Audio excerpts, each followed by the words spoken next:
Think the Ministry of Magic is just for wizards? Think again, Muggles. I'm Stephanie with Unconditional Adventures, and I show theme park adults and solo travelers how to explore smarter. Today, we're going inside the Ministry of Magic, no wand required. Let's explore what you must do, eat, and discover at Epic Universe's most spellbinding land. Ministry of Magic is the third installment of the Wizarding World of Harry Potter in Orlando. The land is set in 1920s Paris, and the theming here is no joke. Once you walk through the portal, you really feel like you're in France. Although the land isn't large, there are plenty of places to eat, shops, and interactive wand stations. There's also a circus-themed show here, one of only 2 shows in the park. You can also find no shortage of roaming characters, mostly magical students, and some aurors looking for evil wizards. If you are in any way a Potterhead, you are already excited about riding Harry Potter and the Battle at the Ministry. And for good reason. This ride is said to be one of the most technologically advanced rides Universal has ever put together. It's also had the most technical problems and has the longest line of any ride in the park. So let's talk strategy. Battle at the Ministry is not included in early park admission for 2025. The best way to guarantee you get on this ride without standing in line for half your park day is to get into early park admission and then get in line in front of the portal. I strongly suggest you stay at the Universal Helios Grand Hotel, which has its own entrance into the park, just steps away from the Ministry of Magic portal. Get in line for EPA a little early, and then once you get into the park, go straight to the portal and get in line again. Trust me. This ride has been known to get 3 to 5 hours long during typical park days, not to mention the number of times it breaks down and closes throughout the day. If you can be one of the first in line, you stand a far better chance of getting on the ride and the ride actually working than if you wait.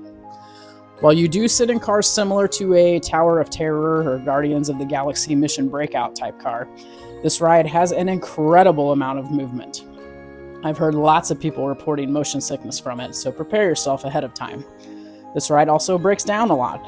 I can't even count the number of stories I've read from people who were on the ride when it broke down. Everything from the lights coming on and the car moving like a conveyor belt to the exit, all the way to the car crashing to the ground and stopping completely. So my other, maybe less popular strategy for this ride, wait until 2026 to ride it. Let Universal get all the kinks worked out and then go ride it in all of its magical glory. When the park opened in May 2025, Battle at the Ministry was not using virtual queue lines, which is a good thing, believe me. But you should certainly download the Universal app before your visit and make sure that is still the case. If the line has gone back to virtual queue, I have a separate strategy for that on my Epic Universe blog post. I'll put a link to it in the description. This ride does not accept Express Pass, but you can utilize single rider if that line isn't at capacity. Also, an important note, the ride will close toward the end of the night when the wait time goes past the park close time. So if you don't ride this first thing in the morning, or you try to ride it twice, you'll have to keep a close eye on your app. One of the coolest photo and video moments in this land is going through the Metrofloo. This is at the entrance to Battle at the Ministry, but here's the exciting part. You don't have to ride the ride to go through the Metrofloo. Just go up to the team member at the ride entrance and tell them you want to see the Metrofloo, and they'll let you into a special line. If you love the Wizarding World, believe me when I tell you the entrance into the Ministry lobby will change your life.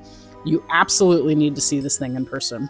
When you walk into the massive Ministry lobby, the common phrase heard is, "Holy," and then some sort of expletive after that. I've seen people cry, laugh, stand in one place, and just keep turning in circles. It's truly breathtaking, and a nice place to cool off on hot days. But that is just the beginning. The rest of the queue line is so good. Arguably the most impressive of any ride I've been on. Now, I love Rise of the Resistance at Disney, and I'm telling you, this queue line may actually be better. Totally worth walking through at least once, even if you have to wait in line. There are plenty of interactive magical moments in this land as well. You can talk to paintings, say hi to Newt Scamander, and of course there are all new wand interactions. You can use a first or second generation wand here, and you can find the map of where to stand in the Universal Play section of your app, or by looking for the gold medallions on the ground.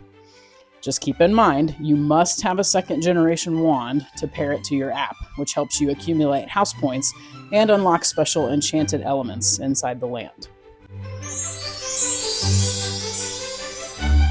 The food alone is worth visiting the Ministry of Magic. Easily the most anticipated food item here is the Butterbeer Crepe, or as you'll see it on the menu, Bière à Bear. You'll find this at Café L'Air de la Serene, a quick service restaurant with seating inside and a few tables outside as well. The crepe has shortbread cookie butter Bavarian cream, as well as butterbeer cream, strawberries, butterbeer drizzle, and a shortbread cookie on top. This thing is quite large. It may not look like it, but it is. And it's really sweet, like so sweet. If you're there on a hot day, split this thing with somebody and pace yourself. The French onion soup is also wildly popular here, and it comes with a small side salad. The cafe is open for breakfast, lunch, and dinner with a wide array of food, desserts, and drinks for each. You can get regular and frozen butterbeer here, with non-dairy available for each. You can also get a souvenir mug with your butterbeer.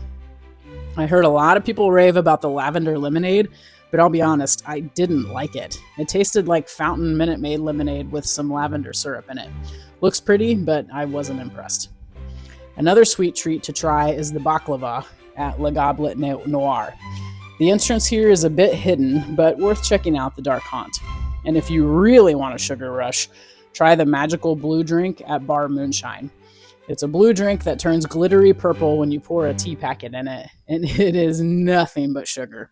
So unless you have a stomach of steel, I don't recommend drinking this during the summer, unless you want to see the cool purple glittery effect twice. There is a butterbeer cart in the land, and all three of the quick service stops serve regular butterbeer as well. Because the cafe and Le Goblet Noir have indoor tables and are air-conditioned, they will both fill up during typical meal times. I strongly suggest going at off hours.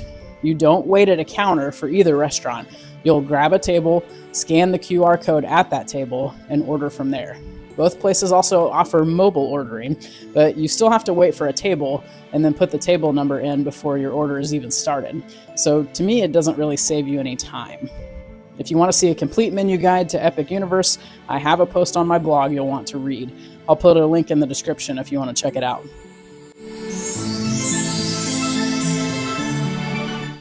Because this land is basically 3 streets that meet in one central spot, there aren't a ton of places to escape the sun and hide in the shade. Obviously, inside the ministry lobby will be popular. You can also spend some time inside the shops to cool off, even though they are pretty tight and a little tough to move around in. An easy way to take a break is to catch the circus show. Full of magical creatures and fun tricks, this is a great way to rest and cool off while being entertained. These shows tend to happen in the afternoon and evening, and the later you go, the smaller the crowds. Once it cools off, try getting an outside table at the cafe. You can grab a drink, maybe a treat, take in the immersive feeling of sitting in historic Paris. As the music plays, the sun goes down, and the lights throughout the land come on, the ambiance is, well, magical.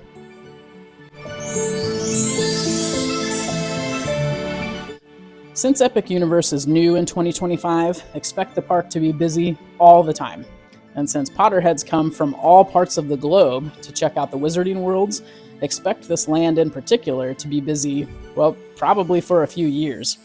Obviously, the park is less busy when school is in session and there aren't as many families traveling, but this particular land attracts just as many adults as it does kids. Harry Potter fans are plentiful, and they will show up any day, any weather, any time of year. So my strategy for seeing everything in this land is to be there as soon as the portal opens for the must-dos, and then come back again in the evening after families start to leave to grab your pictures, your videos, cast your spells, and try a few treats with your butterbeer.